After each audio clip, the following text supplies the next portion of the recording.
Hi, Akui. It's Teacher Ashley and Teacher Liz. Hi. We just got done dropping off your activity packets, and we will talk about what's in your packets. Let's go take a look. Okay, let's go. This activity is called the Outfit Sticky Wall, and it is an outlined outfit, a t-shirt, pants, and socks. There are some loose parts of construction paper of the clothing and some buttons and fabric pieces. This is a great time for sensory, feeling the different textures, and then placing it onto the sticky wall for them to make their clothing art piece. Everyone received a ribbon ring and a small booklet filled with songs and rhymes that you and your toddler can sing together while dancing with your ribbon ring. This is a great way to encourage your toddler's gross motor development and their language development. We'll be using our ribbon rings next Tuesday and Friday during our circle times. We're introducing Pete the Cat. There is 2 different books. One talks about his white shoes and how they turn different colors when he steps into piles.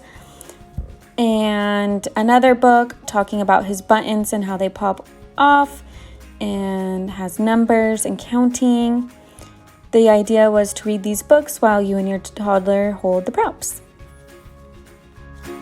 Everyone received a Pete the Cat Play-Doh activity that included some red, blue, and brown Play-Doh, a Pete the Cat prop, some pipe cleaners, and a few buttons. There's a few ways you can use this activity. You can let your toddler explore the Play-Doh however they wish. They can roll it, squish it, and squeeze it however they want to. And then you can introduce them to the buttons and show them that they can make prints in their Play-Doh using the buttons. You can also prompt your child to make a sturdy base for their pipe cleaners, and then put the pipe cleaner in the base and have them string their buttons on the pipe cleaners. And as they take the buttons off of the pipe cleaners or put them on, you can count the buttons out loud. This is a great way to encourage their math and fine motor skills. And you can also use this activity as a literacy activity. You can read the Pete the Cat stories with your toddler and then encourage them to recreate the stories on their own.